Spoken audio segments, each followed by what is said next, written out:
Now that we've explored Aruba, it is time to set sail. For the next 2 nights and 1 day, we will sail in a southwesterly direction towards the Caribbean entrance of the Panama Canal.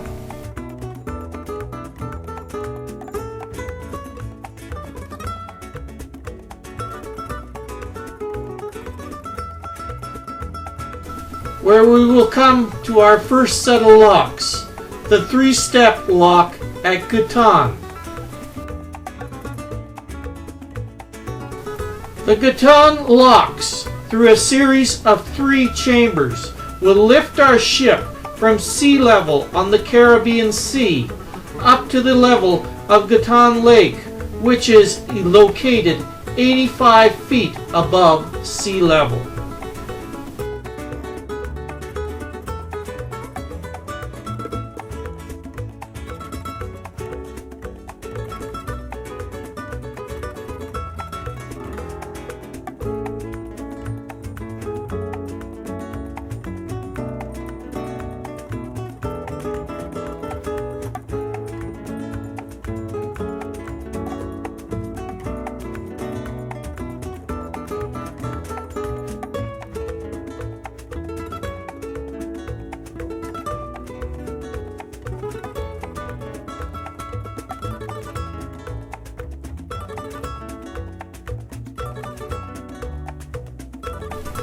In a tribute to low tech, the first step in the process is for a small rowboat to come out from the lock to take a line from the ship back to the lock, from which heavier lines will be drawn out to the ship. These heavier lines will be attached to locomotives used to draw the ship through the lock later on in the process. These small locomotives, known as mules, are used to haul the ship through the locks and to keep it centered within the center of the lock. Our ship, the Statendam, required 6 of these locomotives to safely draw it through the locks of the Panama Canal.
Got your hat on? Huh? Got your hat on? Look up. Down. Close your mouth.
Yeah. Thank you. little bigger.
We have now safely made our way through the Gatun locks and are now safely situated in Gatun Lake, 85 feet above sea level.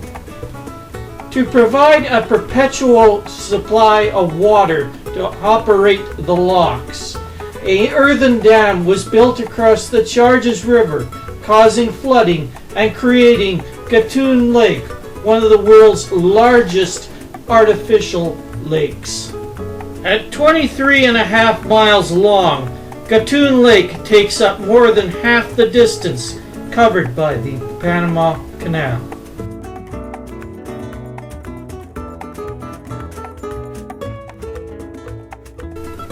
One of the side effects of creating Gatun Lake was that the hilltops became lush islands spread throughout the entire length of the lake. Let's sit back now and enjoy a peaceful cruise across Gatun Lake.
Well, folks, we've covered almost the entire length of Gatun Lake and are coming up on the town site of Caboa, which is the beginning of the Galliard Cut. Well, good afternoon, ladies and gentlemen. We are continuing with our transit here through the Panama Canal, and we're reaching the town site of Gamboa, which is also the headquarters of the dredging division.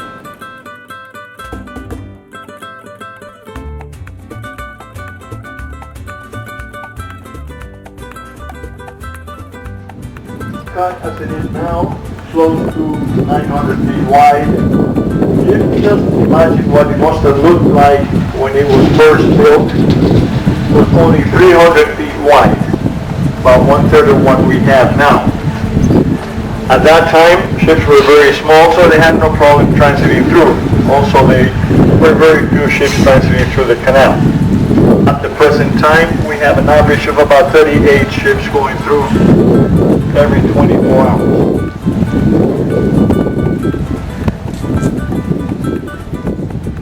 Turning our approaching the bend here, we have to see straight ahead. Part of the Centennial Bridge. Some equipment also that is being worked, used here to continue on with the deepening of the cut, and the Continental Divide, that tall hill that we see straight ahead on this side of the bridge. We'll be going by the Continental Divide before we get to the Centennial Bridge. Back here, placing all these rocks on the barges that will be taken out into the lake. Further down we have another dredge, the Mindy, which is a suction dredge that is hooked onto that pipe that behind it. That's a pipe I pointed out once we were transiting by Gamboa, which is placed on the, okay, here on the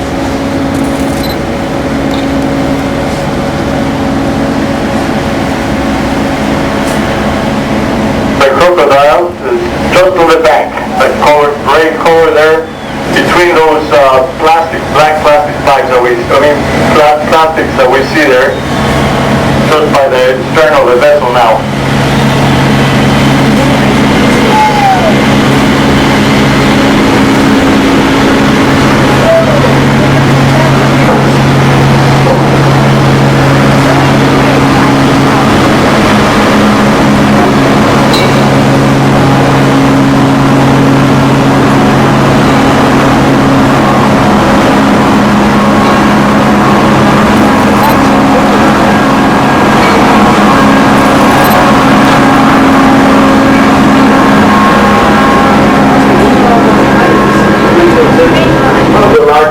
Bridges takes 15 cubic yards of material at the time, which is placed on these barges that take 1,000 cubic yards.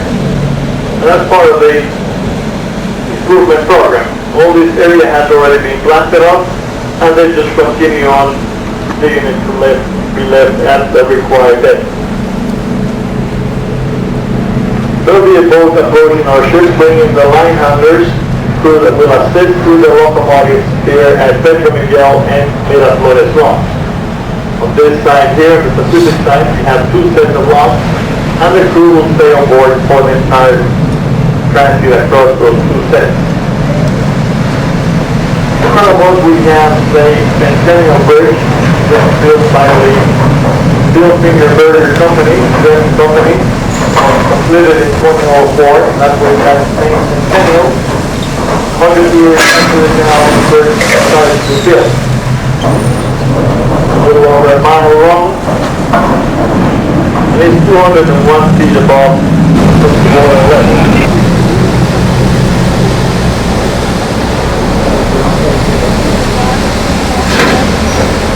I missed again. Here we are passing the Continental Divide, with the Centennial Bridge in the near distance.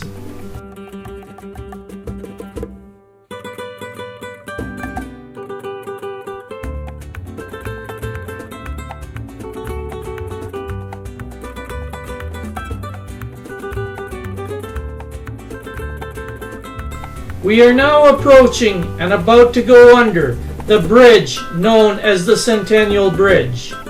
This bridge was completed in the year 2004 and was named the Centennial Bridge to celebrate 100 years since the beginning of construction on the Panama Canal in the year 1904.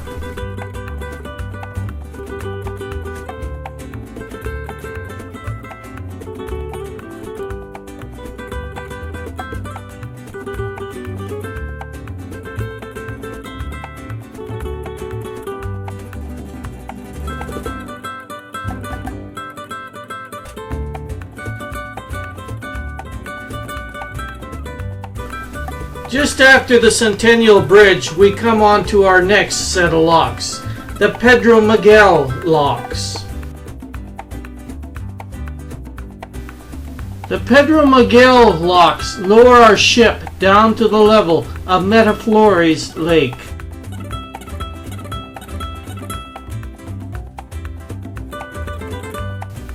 We then cross the small Miraflores Lake to the final set of locks, the Miraflores lock. At the Miraflores locks, our ship is lowered to sea level so that it can enter the Pacific Ocean.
We have now cleared the Panama Canal. We have crossed from the Caribbean to the Pacific Ocean in under 8 hours. We will spend the next day at sea en route to our next port of call, Puerto Caldera in Costa Rica, and we'll take up our adventures in Costa Rica in the next segment of this DVD.